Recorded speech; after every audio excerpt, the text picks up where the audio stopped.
This is CounselCast, part of the Legal Talk Network, and I'm your host, Karen Conroy. When you face a complex case outside your expertise, you bring in a co-counsel for next-level results. When you want to engage, expand, and elevate your firm, you bring in a marketing co-counsel.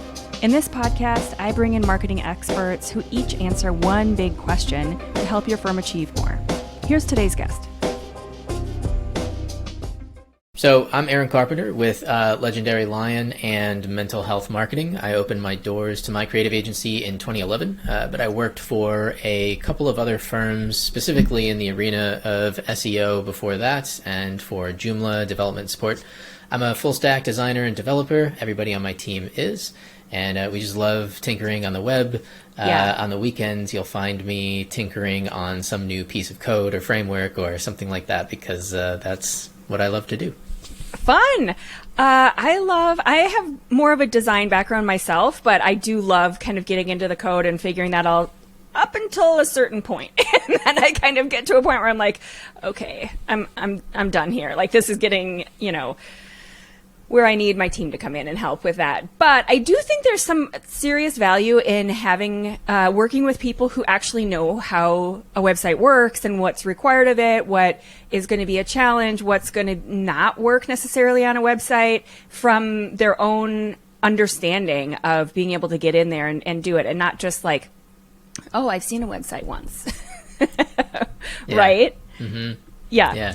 All right, so today we are going to talk about website growth, because this is the topic that basically everybody's looking for. I mean, not just necessarily website growth, but growth in general. But we're going to hone in on websites specifically and talk about how you can kind of create a system to support your growth and make sure that you're on track and measure it and do all those good things that are important with websites and marketing and your firm and making sure that things are going the right way. So let's start with talking about growth in general. How do you break it down? How do you get started? Yeah, so usually when we're working with clients, we try to figure out what is the lifetime value of a client. So on average, what does a case make for you? Yeah. And then we're trying to figure out profit margin so that we can get a sense of, okay, well, if we're going to be building this site or running this campaign, if we can assume some reasonable conservative numbers of how many people are going to go to your site and then actually fill out your contact form, are we going to be making you money with the people that we're bringing you? Yeah. And so that's usually where we start. And it's kind of nice to start there, because any business owner can wrap their head around, oh, okay, sure. So at the end of the day, this is a business. You're bringing me people who want to buy my products or services. This is what it's worth to me. So this is what it's worth to spend to get that, essentially. Okay. So that's a good formula to kind of start with. Like, okay, if I'm going to try to calculate how much I should be spending. And I know that you've got this great calculator on your website about marketing budgets. And I have one as well. It's slightly different. It's more in terms of looking at big picture, all the marketing pieces, but either we will link to yours and either take a look at Aaron's or mine. And it's a really good place to wrap your head around, if this is how much revenue your firm is making and this is how much a client costs, and it kind of calculates all that stuff. Where should your marketing budget be? And what do you find? I mean, I know what I typically find, people's expectations and, in between, like the difference between people's expectations and what they're actually spending. What do you find? I find that when I walk clients through pricing, there tends to be this idea of sticker shock that always happens. Yes. Yeah. And so a couple of things that I would say right away to that is, number one, you always want to go, you're better off if you go with a professional that specializes in your industry. Yeah. Just by doing that, you're already going to be in a space where the person more understands your industry, knows how to bring value to that through their trade. So for instance, we tend to focus on mental health marketing, and therapists, psychologists, that type of market. I know what that industry is doing. And I know how they can grow their practice from like a solo position to a small group practice to a group practice with multiple locations. Yep. I do have clients in other spaces because I run a creative agency. So sometimes I take other projects, and I have some attorney clients as well, but I don't know what's going on in that industry probably as well as you do. And so that's the first thing I would say is find a professional you can work with that really knows what's going on there. Yeah. I'm going to interrupt real quick because I know I have the same conversation all the time. Like, why, my nephew has a creative agency and they just kind of work broadly and generally. And it's kind of like, a general practice attorney or a general practice medical doctor or whatever. What do you say when people ask you what's the benefits, or actually more specifically, what are the pitfalls that someone might face who, let's just say in your example, they're a mental health professional. They're coming to you and they're comparing possibly working with you versus possibly working with a generalist. What are some of those pitfalls that a generalist who hasn't done as many projects that are specific to the kind of work you've done, what are some of those pitfalls that they kind of face? Sure. So I can speak pretty clearly on this question because I also consult through DigitalOcean, other creative agencies, and like how to actually run the business. Yeah. And the major pitfalls as a customer when you hire a generalist are that person is trying to be a jack of all trades. So their service offering is not as clear cut or as value forward for you as it could be if you worked with someone who really understood your pains, your goals, and all of that. So they build that into their solution. Right. That's really the biggest thing. Yeah. The second biggest thing is that you tend to spend, even if you spend a little bit less because they're not a specialist, you're actually getting less bang for your buck, in my opinion, because you will end up spending a little bit less on your bill, but the quality of what's delivered is subpar compared to what it could have been, to such a degree that had you spent more, you probably would have made more and offset that cost. Exactly. Yeah. And I can't tell you, and I'm sure you've had this experience too, the number of times where you see those websites and I'm like, what? Who did this? And, I scroll and sometimes they've got the attribution down in the footer and you can tell that there's some nice graphics and maybe there's some nice functionality, but message-wise, once you get kind of past those surface level things, message-wise, visuals-wise, they're going for very cliche things. And they just don't even understand necessarily what's cliche because they don't look at these websites all day, every day, like you and I do, where it's like, okay, I know, like the top 10 stock photos I'm not going to use are gavels, scales of justice, like these things that are the first thing that a generalist is going to think of because they're like, well, when I think attorney, I think gavel, and so, and they haven't kind of swum in that soup long enough to know, okay, no, that's a no, because that's so cliche. And I'm sure it's the same for you. Yeah, it definitely is. I imagine the closest comparison I could draw is that, if it's a DIY website or someone hired a friend of the family, it's pictures of people depressed with their hands to their head. And I know exactly. I've seen those stock photos. What are we selling here? Are we selling like working on your life and sadness? Each day getting like to a better lifestyle and a healthier lifestyle? Or are we selling sadness? And I often, it's also not a drug commercial where you're frolicking through the whatever. The prairie is the word I was searching for. But so, you strike a healthy balance. And that's kind of, you're obviously, when we're working with clients, what we're really trying to do, because it's so specialized to the therapy market, I think, is usually when someone is looking for a therapist, they've experienced a crisis moment. Not all that dissimilar to attorneys, probably. Yes. And so they just immediately search for what is the solution to my problem, and they're judging you and your business based on what they see. And if it doesn't resonate, they're gone. Yep. So the real name of the game is working with a professional, like I said, who specializes in your industry, who can nail that for you and also tell your story and describe your areas of law that you practice so that they know, I'm in the right spot. They look credible. I think it's worth it for my time to pick up the phone and make a connection.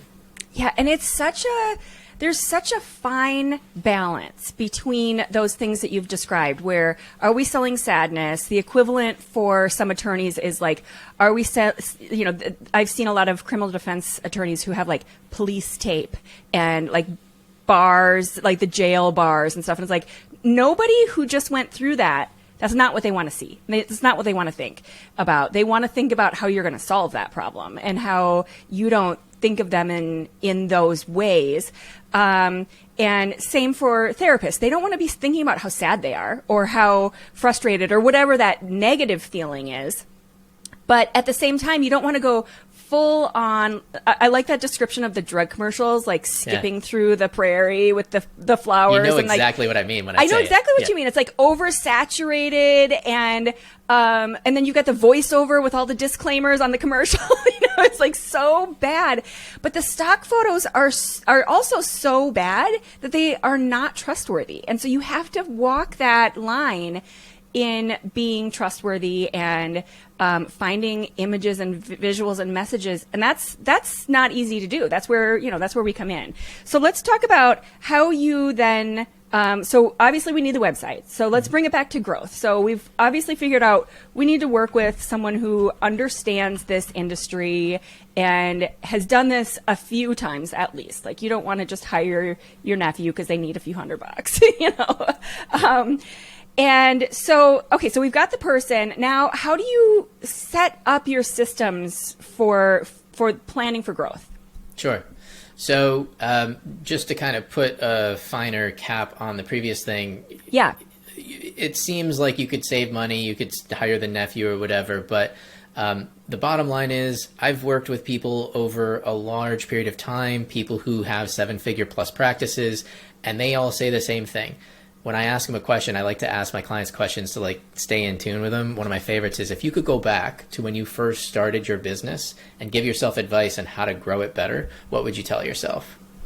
And they would tell me. But one of the things I hear all the time is, I wish I had met a professional designer sooner and made my practice website what it was supposed to be, because that was a game changer for us when we actually took the step to do it.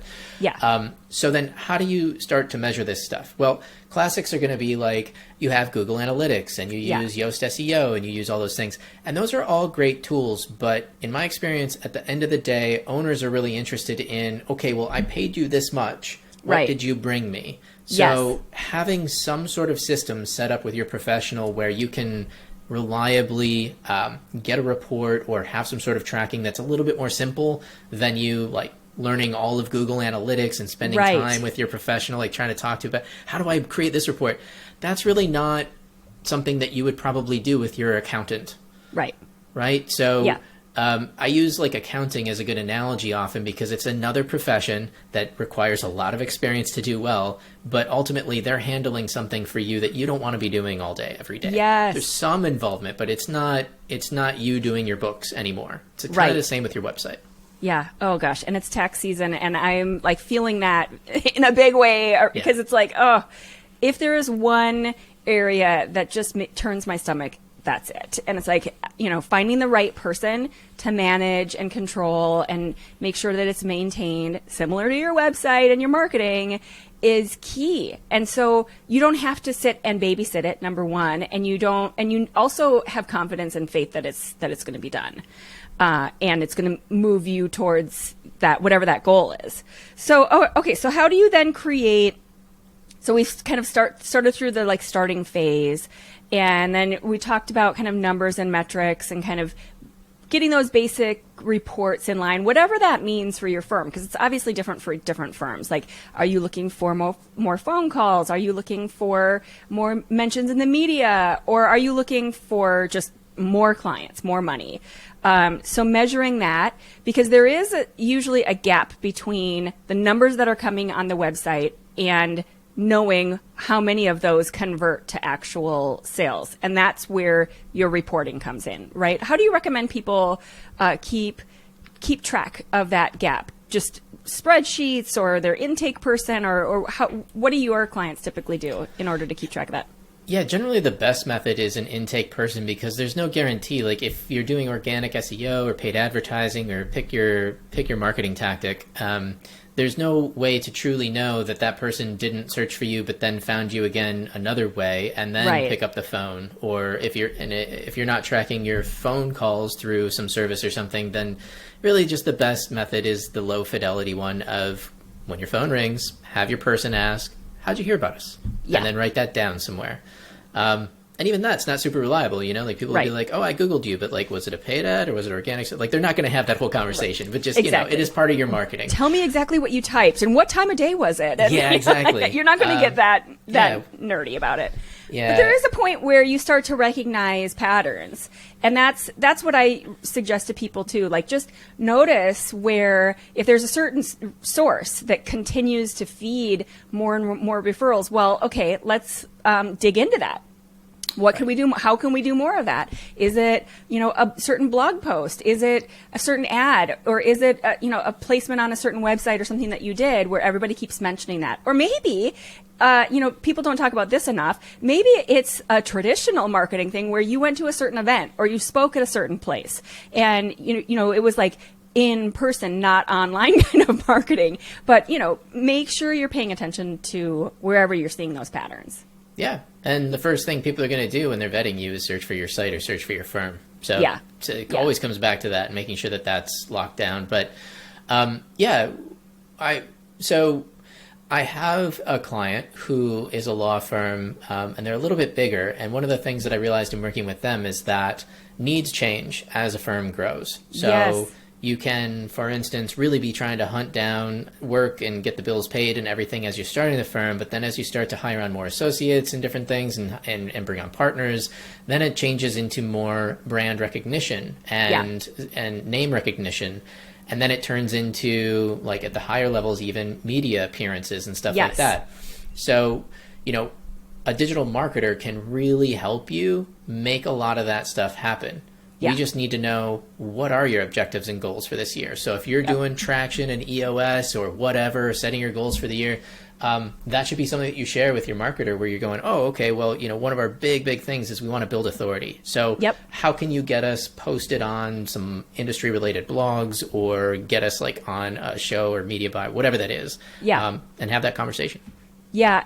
And I think that's super important because, yes, we are marketing experts, but from one firm to the next, I mean, I've worked with firms who do appellate law in DC, and their target clients are other law firms, and they really are picky about who they work with. And the last thing they want to do is Google ads. And the last thing they want to do is have to manage the phone of regular lay people calling them that are absolutely not their clientele. And so something like media appearances and things you've described is absolutely not the right plan for them. But we worked with firms on the other end of that spectrum too. So as much as we are the marketing people, you need to explain and lay it out. Where's your firm at? What do you need? What are you looking for? Where are your goals?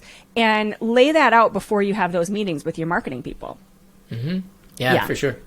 Yeah. Having those goals outlined makes it a lot easier, even just on the website design and development front, to know what are the main messages, like what are we trying to convey here on the site.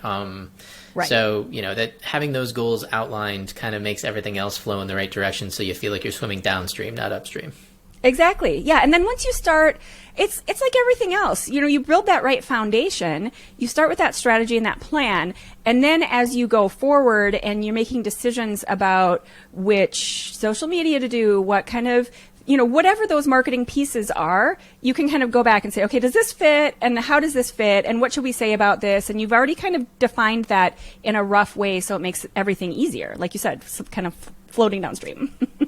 Yeah, I like that phrase because it makes people like, oh, like they check in with, that is more difficult for me to do. Like accounting, we talked about that. I hate accounting. I'm a business major. I hate accounting. It's like the worst thing in the world that was ever invented, but it's necessary. Seriously. So I hire a professional, and then I hired a CPA, and they cross-check each other, and I take a look at balance sheets and P&Ls, and that's about the extent that I'm involved. Right, exactly. And honestly, I feel like those people are just alien creatures. I don't relate to them on very many levels, but I appreciate them so much. Like, let's just. I'm not sure they're real either, but no offense, Paul, if you're out there listening. I love you. You do great work. Paul, you're the best. I appreciate you too. Okay, so let's talk about, you touched on organic SEO a little bit. Let's talk about that. And let's start with what is organic SEO? How is that different? And then what does that have to do with your growth system? Yeah, so organic SEO is really a foundational component to websites and website marketing, in my opinion. So let me kind of just explain why that is to law firm owners and people interested in marketing law firms. Yeah. Basically, when you create a site, organic SEO is a phrase that refers to creating content on your site and indicating to Google that that content exists through something like a sitemap. But generally speaking, it's just creating content and posting it to your site. So why is that important? Well, number one, it's a long-term strategy. When you create content and you post it, it often takes roughly 30 to 60 days for Google to really pick it up and for it to settle in the rankings wherever it's going to settle. Yeah. For instance, if you say, we practice tort law in Maine, then you create a page on that thing, you do all of the things the SEO specialist knows they need to do, which is a variety of factors that, for sake of brevity, I'm not going to get into. No, it's a huge long list if they're doing it right. Yeah. Right. They do that on that page, and they post that content, and it starts to rank. Once it ranks, every time you get a click on that and an interested party is looking at your site, you don't pay for that click. Unlike pay-per-click marketing or advertising or whatever, you've already invested the money. It already ranks, so it starts to pay itself off. So the idea is that you make more and more of those pages. Yeah. It's foundational and a first step, in my opinion, because if you choose to do paid marketing later, you can run those ads directly to those organic pages, which are hyper relevant for that specific term. So if you want to run an ad on tort law, you run it to your tort law page. You get something that Google calls a high quality score. Quality score is the term. And essentially what that will do for you is they will rank your ad higher than your competition and charge you less because your ad is more relevant for that thing. And they're interested in users being very satisfied when they click on ads that they get what they want. Yeah. That's how that works. So you basically benefit from the organic search results, but then you also benefit from leveraging other advertising systems too. That's why I feel like it's foundational. Yeah, and the organic results, even if you're talking about, like you're in your example, you're talking about the same page where you do some pay-per-click on the same page as where you started with some organic, it resonates differently with the people who click on those things. So it is good to start with that organic and kind of build that traffic. But how many times have you had that question about, okay, well, how long is this going to take? Oh, yeah. I mean, so here's my answer to that. If I'm talking with a client and they go, how long is it going to take? Or can you promise me that you'll rank number one? I'll say, I don't know. And no. And no. Yes. And if anybody tells you otherwise, run for the hills because they're not a professional. I don't own Google. I'd like to, but I don't. So I can't make it do anything, but I'm very good at what I do. And that's what I remind clients. Like, I'm very good at what I do. I've been doing it for a very long time. I wouldn't be selling you this if I wasn't confident that I could get it to work, but I cannot promise you that it works. Yeah. And you will pay me for your time, for my time. Yeah. Right. And I can't tell you how long it's going to take. I can tell you based on my experience what has happened for other clients, but they're in other markets. They have different practice areas. They have different amounts of content. There are things happening with their competition that I don't know and understand necessarily. Like I can see what they're kind of doing, but I don't know how much they're spending, all that stuff.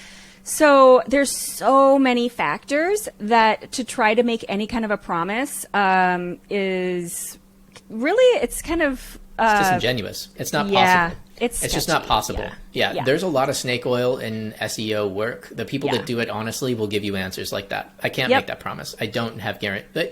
You could have a guarantee, I guess, as an agency, but like, you know, the bottom line is like when I explain it, well, when I talk to other agencies, I say that you shouldn't have a guarantee. But when I explain it to clients, I explain it like this. Look, I need a minimum of like 3 to 6 months to be able to do what I do, because when I start to post those pages and see how Google reacts, I may need to course correct. There are also a lot of different strategies and tactics that I can employ on those pages that it's not that can make it successful.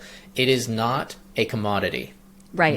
Neither is website design. So that's really important, I think, if you're listening, to consider that like it's not all the same. And you do get what you pay for. So on the website side and on the SEO side, you're really paying for a professional who, I often say, like, if web design is a book this thick and I'll motion like about an inch, SEO is this thick and I'll motion 2 inches. Like it is just so much more that goes into that. And like I said, you get what you pay for. So well, and I was just going to back up and go into that idea of course correcting for a moment, because people who have listened have heard me say this over and over and over.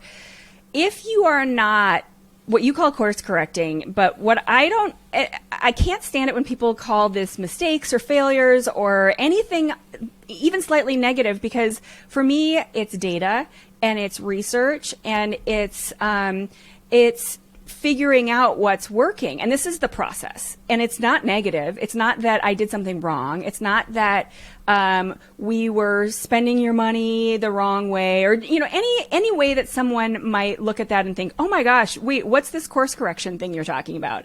It's that, okay, we've got more data now. So now we know which direction to really focus on.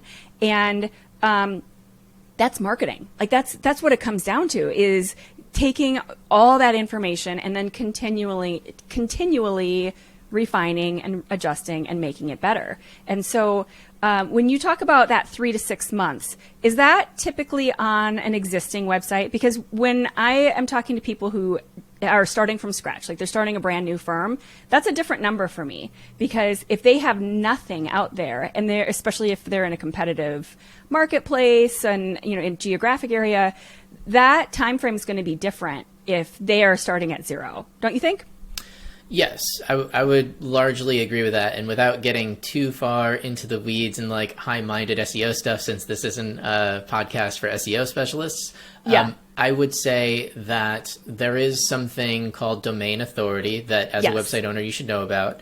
That term refers to how important search engines find your site.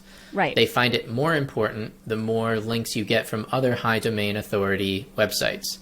And it makes it easier for everything else to rank. It also changes with seniority. So if your site has been around longer, then you'll probably have higher DA. Okay. Right.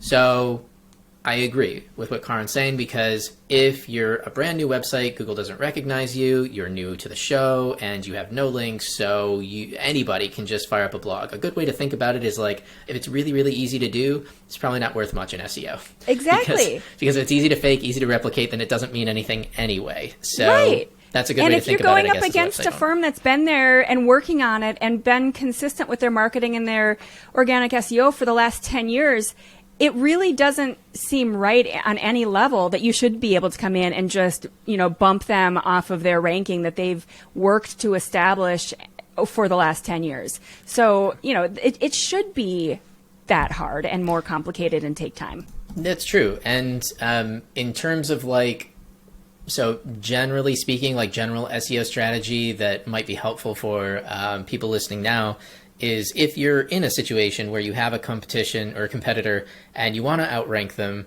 but they've been around for a long time and their website is just killing it on, you know, your area of practice and your city or whatever.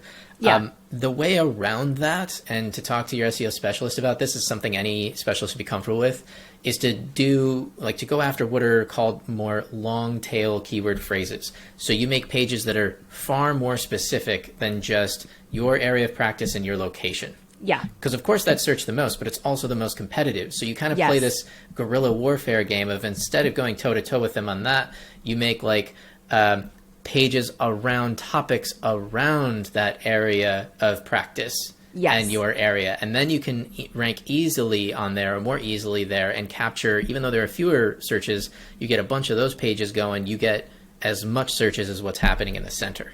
Yeah. So that's a way around that. Exactly. And that's, it's really a smart way, because you're finding these kind of little holes in the opportunities where, yes, you're still talking about truck accidents in Chicago, but your page doesn't just say truck accidents in Chicago, because there are firms that have been spending, like we were saying, decades ranking for this and thousands of dollars in pay-per-click. So instead, you're going to talk about a certain type of truck in a certain zip code that's a subsection of Chicago, and you're going to talk about maybe even a certain type of accident or injury, or, you know, certain types of case results that you have worked on, or something like that, and really like narrow it down and get much finer tune. And that way you start to appear, and that starts to show results instead of trying to go head to head with just truck accidents in Chicago. Sure, yeah. And if I might also try to give like an example to help it be more clear, because I know this stuff can be fuzzy and murky. Let's say we're taking workplace accidents. So workplace accidents is short tail. Workplace accidents. It's about as short as you can get in a search phrase to mean the thing. But you could say lawyer for chemical accidents in the workplace, lawyer for fall damage in the workplace, something like that, where you're kind of expanding on the reasons why they would be searching for that thing. And now suddenly it's not quite as competitive because you're branching away from the main term and getting into all these spaces where people were searching for that too. But it's easier to get to rank in that space until you can work your way back to the core of what you'd really, really like to own. Exactly. Yeah, exactly. Okay. All right. So it is time for the book review. So I know you've got a book that you talk about quite a bit. What is it, and why are you such a fan? Yeah, so this has probably come across most people's radar, but I really like the book, The Why by Simon Sinek. I really also like his talk. If you haven't caught that, I definitely recommend you scope it out. But it's my favorite because I'm kind of like an analytical thinker and a trend, like I see trends and things. And one of the things that really resonated with me when I saw that material was everything's in line. Like if you have your why correctly figured out, why are you in business? Why are you serving these people? Why are you doing what you're doing? All the other decisions start to flow in the same direction. Again, like swimming downstream. If you feel like you don't quite get it or you don't understand what that purpose is, that's where you get a lot of cognitive dissonance and you don't really kind of have things feeling like they're vibing with each other and dovetailing into the next thing. So that's why I feel like it's so important. I know that it's kind of a throwback to another book, but like Traction does talk about in the EOS system having like a team get together where you just kind of scrum out a bunch of ideas and then you start eliminating them until you land on one, and that's your why essentially, and then move from there. I'm a big fan of those activities because it just makes the rest of your life easier once you figure out, what's happening underneath. You can build on that. Yeah, going back to the idea of strategy and foundation and building those things correct, and even branding, we didn't get into that obviously, but for the same reason that you were talking about, when you talk to your clients that you've worked with for years and years, and what do they wish they could tell their younger self, all of these things are foundational, and doing it right the first time saves you so much process and thought and time, but it also saves you all this agony of like going down the wrong road because you didn't have it quite well enough defined. So I am such a fan of any of these things that are going to kind of set the stage, clearly define it, and then kind of make things easier for your future self. Yeah, for sure. It's your true north. Once you figure that out, it helps you avoid taking that one case that seems like it's an all right opportunity, but isn't quite aligned. And then suddenly you're in the ends of it and you're just like, I cannot wait for this to be over. This is so not what I want to be doing. Your why helps you steer away from things like that and steer towards the cases or the clients that would be a much better fit. Yeah. And the last thing I'll add to that too is just like defining those good fits, knowing when a client is a good fit or not is so important, because I can't tell you the number of times like I've talked to colleagues and other agency owners, and one of the hardest things people do early on in business is make a decision not to go forward. Like either firing a client or saying no to a project or a client. And it's painful because all they're picturing at the time is the money. It's like, oh, I could use the money, whatever.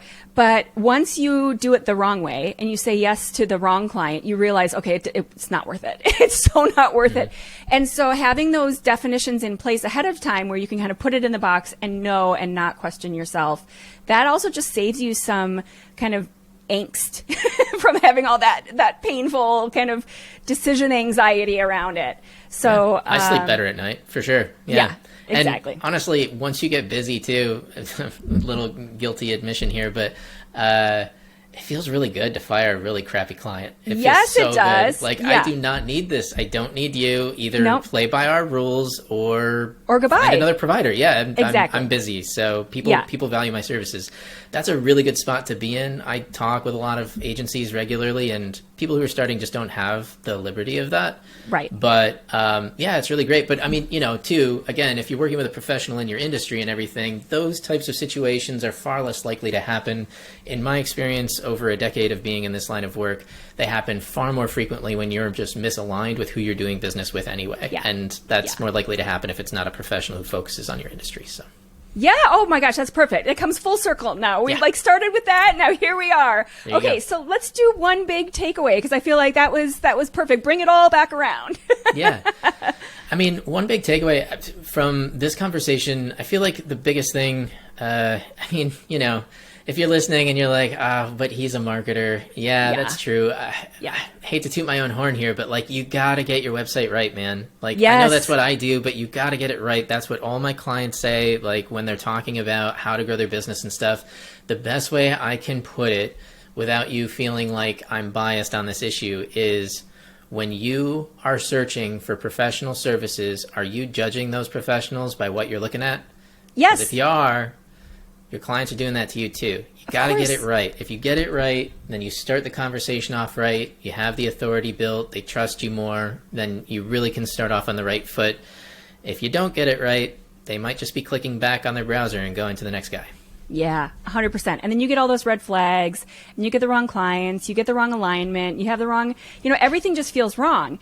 And I 100% agree. It really does come back to the website where that's your first impression. And if it's not done really dialed in and done well, that's where you're going to feel it the most. I mean, obviously, we see it all day, every day. And I can look at it, and I'm sure you can too, look at a website and within 10 seconds know, okay, here's the top 5 things they're doing wrong. And this I could is look at a website and go, they did it themselves. Yikes. I know. Sorry about that. Yeah, that sucks. Yeah. Awesome. All right. Well, Aaron Carpenter is the founder and founder of Legendary Lion Creative Agency. And this was a really great conversation. I feel like it gave a lot of foundational ideas about websites and growth, but then how to kind of tie in some organic SEO with that, but keeping it real with, you know, making sure that you get your message and your foundation in place. And then we'll tie in the book that you recommended, The Why, and we'll obviously link to that on the notes of the show notes and the page and all of that stuff so that people can find that. But thank you so much for this conversation, and thanks for your time and being here. Yeah, totally. It was a pleasure. Thank you for listening to this episode of the CounselCast podcast. Be sure to visit our website at counsel-cast.com for the resources mentioned on the episode and to give us your feedback. If you enjoyed this episode, I would appreciate if you could rate and review the podcast on Apple and subscribe to your favorite podcast platform. See you on the next one.